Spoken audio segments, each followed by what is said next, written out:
Once you're in with a low B person, you are so in. Okay, so now let's start to do a little factor combination. Low A, which means I don't like conflict, right? I'm reserved. I'm accommodating. I'm not going to push. I don't have an ego. Low B, I'm quiet. But once you're in with me, you're in for life. We'll ride or die, okay? That's who I'm going to call when I go to jail. You know why? Because they won't ask me what I did. Yeah, they will just come because I'm in with the low B. Now this might throw me out, I'm not sure. It just depends on how they feel about what I did. But if I have the trust of that low B person, to give you an example, I life coach an executive who has almost no B. And it took me 2.5 years, I think, to get him as a client because he just didn't trust me. And then he was really sort of distant, and now he tells me things I do not want to know. Okay, you guys? But it's because he has developed a level of confidence in me. Neither of these are right or wrong, but do you see how differently both sides? Do you see how differently their brain works? You need to know that. You need to know that about you and about the people you work with. So high B, of course, they like people. Low B, they like tasks or things more than dealing with people. All right, next trait. Lord, please give me patience. Please give me strength. I'll need bail money too. The C trait is your level of patience. You can also think of it like the pace of work. And I'll explain how those two things are linked. Speed of movement and focus. Okay? So this is a little weird. The higher you go to the right with your C trait, the more patience you have.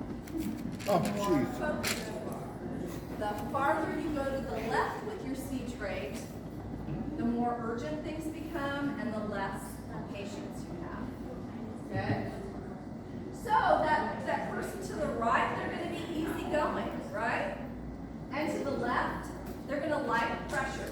If you have C to the left, you probably procrastinate and do things at the last minute. Sound familiar? More methodical. So the further you see, anybody have C in the second and third quadrant? Raise your hand. To the right, second and third quadrant. Okay, I'm going to tell you how you grocery shop. You see if I get it right, okay? First of all, you have a list. Am I correct so far? Then you go to the same store every single time. You do not want to go to the other grocery store on the other side of town because it's not organized the same way as the store that you like. Not acceptable, right?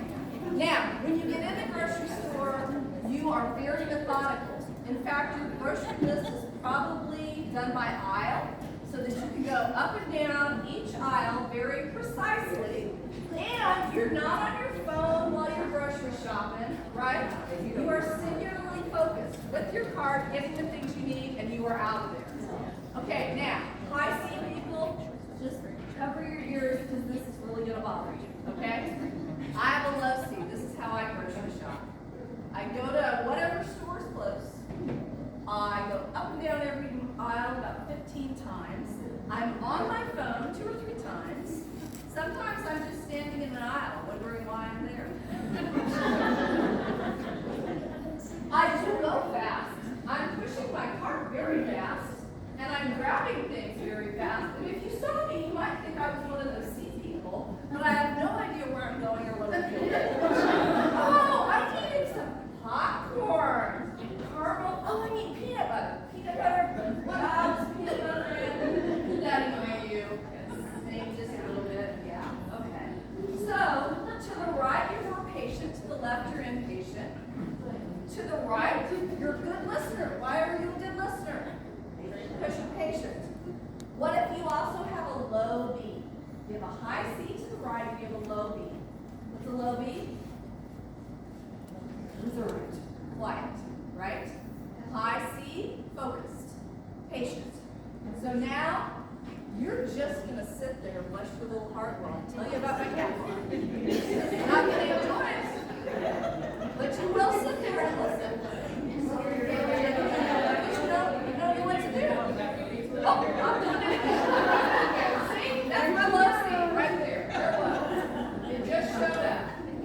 started work.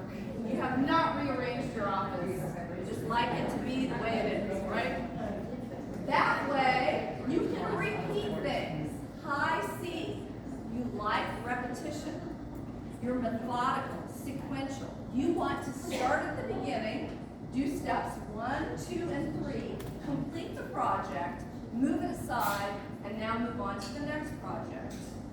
And you probably have your day planned pretty well in advance. I'm going to do this and this and this. You may even have piles. So what do y'all think happens to these people when their supervisor comes in and says, oh, hey, Cheryl, you know how I told you to do 1 and 2? Now I need you to skip 3.